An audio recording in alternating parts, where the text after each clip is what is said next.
ETF index mutual funds నేర్చుకుని stock మార్కెట్లో రాణించాలనుకుంటున్నారా? వెంటనే ఈ నెంబర్కి కాల్ చేయండి. నమస్తే, వెల్కమ్ టు సుమన్ టీవీ. నేను మీ సంజయ్. రీసెంట్గా సుప్రీంకోర్టు ఒక జడ్జ్మెంట్ పాస్ చేయడం జరిగింది. ఫ్యామిలీ వివాదాల్లో సెక్షన్ 498A క్రూరత్వం బాగా దుర్వినియోగం జరుగుతుందని చెప్పేసి ఒక రూల్ని అయితే పాస్ చేయడం జరిగింది. రాష్ట్రంలో ప్రతి జిల్లాల్లోని ఫ్యామిలీ వెల్ఫేర్ కమిటీస్ని ఏర్పాటు చేయాలని చెప్పేసి ఒక జారీని అయితే జారీ చేయడం జరిగింది. అసలు ఈ ఫ్యామిలీ వెల్ఫేర్ కమిటీస్ ఎలా ఉపయోగపడతాయి, అసలు 498లో ఎలాంటి మార్పులు చేయడం జరిగింది, ఇలాంటి విషయాలన్నీ తెలియజేయడానికి ఈరోజు మనతో పాటు ఉన్నారు సుప్రీంకోర్టు అడ్వకేట్ పోతిరెడ్డి కృష్ణకాంత్ గారు. సార్తో మాట్లాడి కొన్ని విషయాలు తెలుసుకుందాం. నమస్తే సార్. నమస్తే. సార్, ఏంటి FWCs, అసలు ఈ ఫ్యామిలీ వెల్ఫేర్ కమిటీస్ అంటే ఏంటి, ఇవి ఎలా పనిచేస్తాయి, అసలు 498 సెక్షన్లో ఎలాంటి మార్పులు చేయడం జరిగింది సుప్రీంకోర్టు? సంజయ్ గారు, ఇది లేటెస్ట్ ఈ సుప్రీంకోర్టు జడ్జ్మెంట్ ఏదైతే మనం చూసుకున్నామో జూలైలో వెలువడింది, ఇది ఒక ల్యాండ్ మార్క్ జడ్జ్మెంట్ కింద మనం పరిగణించవచ్చు. ఎందుకంటే ముఖ్యంగా ఈ 498 కేసెస్లో మనం చూసుకుంటే ఈ మధ్యకాలంలో ఈ ఫాల్స్ కేసెస్ ఎక్కువైపోయినాయి. అంటే ఒకప్పుడు ఏదైతే 498 case exclusively for women oriented section కింద దాన్ని పరిగణించి దాన్ని కేవలం ఉమెన్ ని ఒక డొమెస్టిక్ వైలెన్స్, గృహహింస నుంచి వాళ్ళని కాపాడటానికి ఈ 498A సెక్షన్ అనేది సపరేట్గా కాన్స్టిట్యూట్ చేయడం జరిగింది. కానీ ఇవాళ రోజు బాధాకరమైన విషయం ఏంటంటే అదే 498Aని కొందరు ఉమెన్, అందరు అనట్లేదు, కొందరు మహిళలు భర్తల్ని బాధ పెడతానికి, భర్త యొక్క కుటుంబాన్ని బాధ పెట్టి వాళ్ళ మీద పగా ప్రతీకారం తీర్చుకోవడానికి రివర్స్ లో ఫాల్స్ కేసెస్ పెడుతున్న ఉదంతాలు ఎక్కువైనాయి. సో దానికి అనుగుణంగానే గతంలో కూడా సుప్రీంకోర్టు చాలా సార్లు ఈ 498A అనేది ఒక లీగల్ టెర్రరిజం కింద కూడా పరిగణించారు. ఒక లీగల్ టెర్రరిజం సెక్షన్ లాగా కూడా తయారైంది అన్న విధంగా కూడా దాన్ని పరిగణించడం జరిగింది. At the same time not only just supreme court, the apex court, చాలా హైకోర్ట్స్ కూడా 498Aని ఇష్టం వచ్చినట్టుగా దుర్వినియోగం చేస్తున్నారు కొందరు అని చెప్పి కూడా వ్యాఖ్యానించడం జరిగింది. సో అదే పందాలు ఇవాళ రోజు సుప్రీంకోర్టు ఫైనల్లీ ఇవాళ అపెక్స్ కోర్ట్ ఏదైతే ఉందో అందులో ఇప్పుడు మన chief justice Shri BR Gavai గారి డివిజన్ బెంచ్ ఏమన్నారంటే, ఇట్లానే ఒక కేసు వస్తే ఈ 498Aలో ఆల్రెడీ గతంలో 2022లో అలహాబాద్ హైకోర్టు క్లియర్గా కొన్ని గైడ్లైన్స్ ఇవ్వడం జరిగింది.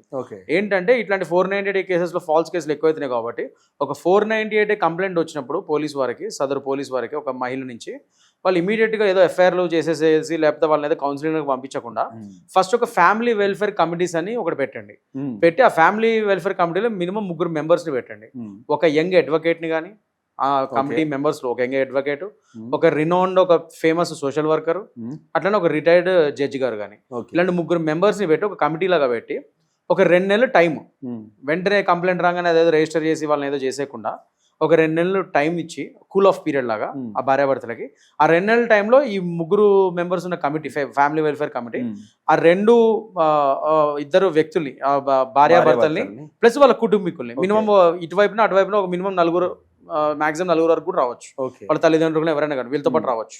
సో వాళ్ళని పిలిచి 2 వర్గాల మధ్య ఒక అండర్స్టాండింగ్ కానీ లేకపోతే ఒక కౌన్సిలింగ్ కానీ ఆ మాదిరిగా అసలు మొత్తం ఒక ప్రాసెస్ని, ఒక ఆర్బిట్రేషన్ మాదిరి, ఒక మీడియేషన్ మాదిరి ఒక ప్రాసెస్ని స్టార్ట్ చేసి దాని ప్రకారంగా ఒక ఫైనల్ రిపోర్ట్ వాళ్ళు తయారు చేసే విధంగా ఈ ప్రక్రియ పెట్టమని చెప్పి ప్రతిపాదించడం జరిగింది.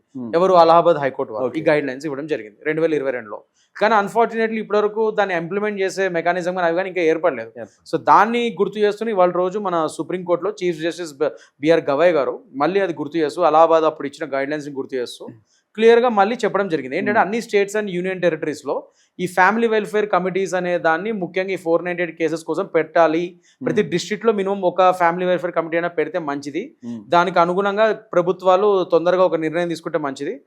సుప్రీంకోర్టు పరంగా మేము కూడా చెప్తున్నాము పెట్టమని. సో అన్ని విధాలుగా అది మెకానిజం హైకోర్ట్స్ అన్ని హైకోర్ట్స్లో నేను ఆర్డర్ పాస్ చేస్తున్నాను. ఏంటంటే ఈ ఫ్యామిలీ వెల్ఫేర్ కమిటీస్ ప్రతి డిస్ట్రిక్ట్లో ఒకటి ఉండే విధంగా చూసుకోండి, మినిమం ఒకటైనా ఉండే విధంగా చూసుకోండి అని చెప్పి మళ్ళీ ఈ ఆర్డర్స్ పాస్ చేయడం జరిగింది. అంటే సార్, దీని ప్రాసెస్ ఎలా ఉంటుంది అంటారు? ఒకప్పుడు చూసుకుంటే 498 కేసే భార్య ఫైల్ చేయడం జరిగిన వెంటనే భర్తను ఇమీడియట్గా అరెస్ట్ చేసిన కథనాలు కనిపించేవి. అసలు ఇప్పుడు ప్రాసెస్ ఎలా ఉంటుంది అంటారు? ఇప్పుడు 498 ఇట్లా కంప్లైంట్ రాగానే అరెస్ట్ చేసే రోజులు పోయాయండి. ఫస్ట్ అండ్ ఫార్మోస్ట్ ఇవాళ ఈ జడ్జ్మెంట్ వచ్చిందని నేను చెప్పట్లేదు. దానికి అనుగుణంగా ముందే ఏమైందంటే Arnesh Kumar versus state of Bihar case ఏదైతే అయ్యిందో అదొక ల్యాండ్ మార్క్ జడ్జ్మెంట్. అది అయినప్పటి నుంచి అసలు క్లియర్ గా పోలీస్ వాళ్ళ అరెస్ట్ ప్రొసీజర్స్ ఏంటని చెప్పి క్లియర్ గైడ్ లైన్స్ అందులో ఆ జడ్జ్మెంట్ ద్వారా రావడం జరిగింది. సో అర్నేష్ కుమార్ కేసు లా ఎప్పుడైతే వచ్చిందో అప్పటి నుంచి సదరు పోలీస్ వారు ఈ కేసే కదా, ఏ కేసులను ఇష్టం వచ్చినట్టుగా especially the offences which are below 7 years and 10 years offences ఉంటే డైరెక్ట్గా అరెస్ట్ చేయడానికి లేదు. Okay so Arnesh Kumar judgment వచ్చినప్పటి నుంచి ఇలా 498 లో కూడా కేసులు పెట్టంగానే అరెస్ట్ చేయడాలు, అతన్ని భర్త యొక్క కుటుంబీకులు అందరిని అరెస్ట్ చేసే ఉదంతాలు తగ్గిపోయినాయి పూర్తిగా.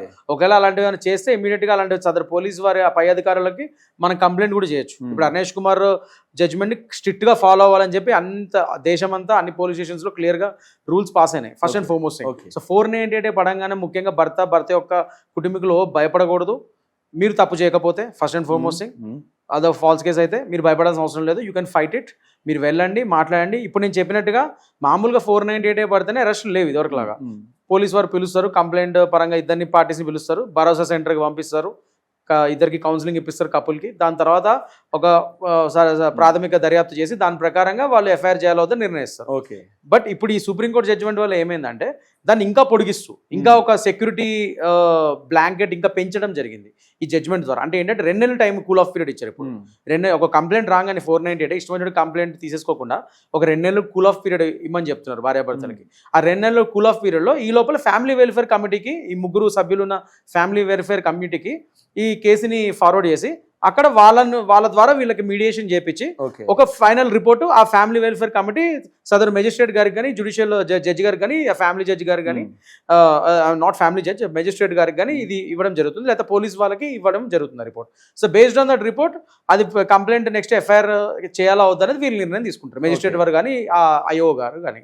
సో దాని పరంగా ఇది వెళ్తుంది. సో దానివల్ల ఏమవుతుందంటే మీకు డ్యూ డిలిజెన్స్ ఒక పక్క స్క్రూటినీ అయ్యి ఇష్టం వచ్చినట్టుగా ఈ ఫాల్స్ కేసులు పెట్టే 498 ఫాల్స్ కేసులు పెట్టేవి తగ్గి నిజంగా జెన్యున్గా గృహహింసకి గురైన ఆడవాళ్ళ కేసులు మాత్రమే ముందుకెళ్లే విధంగా ఒక ప్రక్రియగా మంచి శుభపరిణామం అని నేను అనుకుంటున్నాను. Absolutely sir. అయితే ఈ జడ్జ్మెంట్ తోటి తప్పుడు కేసులు కట్టే భార్యల నుంచి బాధితులు అంటే భర్త బాధితులు తప్పించుకున్నట్టే అంటారా? ఒక విధంగా అనుకోవచ్చండి. కానీ జడ్జ్మెంట్ అవలంబించే ప్రక్రియ కూడా తొందరగా స్టార్ట్ అవ్వాలండి. ఇప్పుడు సుప్రీంకోర్టు వారు ద ఆనరబుల్ సుప్రీంకోర్టు వారు జడ్జ్మెంట్ ఇచ్చారు, అన్ని హైకోర్ట్స్ లో అది చెప్పడం జరిగింది, అది అవలంబించమని ఇమీడియట్ గా. అట్ ద సేమ్ టైం ప్రతి డిస్ట్రిక్ట్ కి మినిమం ఒక ఫ్యామిలీ వెల్ఫేర్ కమిటీ పెట్టమని ఇప్పుడు ఆదేశించడం జరిగింది. కానీ అది పెట్టే ప్రక్రియ అండ్ మెకానిజం త్వరగా స్టార్ట్ అయితే అప్పుడు మీరు అనుకుంటున్నట్టు నేను అనుకుంటున్నట్టు ఇలాంటి ఫాల్స్ కేసెస్ తగ్గే ఛాన్సెస్ తక్కువ ఉంటాయి, ఫాల్స్ కేసెస్ పెట్టే ఛాన్సెస్ తక్కువ ఉంటాయి.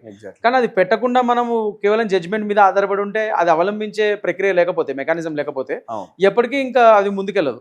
సో కంపల్సరీ నిజంగానే అది అవలంబించి ఆ ఫ్యామిలీ వెల్ఫేర్ కమిటీస్ డిస్ట్రిక్ట్ కి మినిమం ఒక 2, ఒకటి కూడా కాదు 2, 3 పెడితే ఈ ఫాల్స్ కేసెస్ పెట్టే ఛాన్సెస్ తక్కువ ఉంటాయి. అండ్ ఇక్కడ ఇంకో పాయింట్ కూడా నేను ఇంకోటి ఏం చెప్తున్నానంటే 498 వరకు okay, 498 without causing grievous injury లేకపోతే డెత్ థ్రెట్ లేకుండా ఓన్లీ 498 పరంగా అయితేనే ఫ్యామిలీ వెల్ఫేర్ కమిటీకి వెళ్తుంది.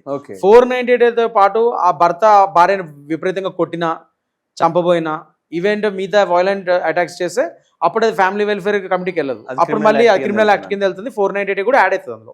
ఓన్లీ కేవలం గృహహింస చట్ట పరంగానే 498 పరంగా ఉంటే మాత్రమే అలాంటి కేసులు మాత్రమే ఫ్యామిలీ వెల్ఫేర్ కమిటీకి కూడా వెళ్తుంది. సో ఈ కరెక్షన్ కూడా ఇంపార్టెంట్ చాలా. Exactly sir, absolutely sir. Thank you sir, thank you very much sir. ఈ తప్పుడు 498 కేసుల నుంచి భర్తలకి విముక్తి దొరుకుతుంది అని అనుకుంటున్నాను sir. Absolutely thank you sir, thank you very much.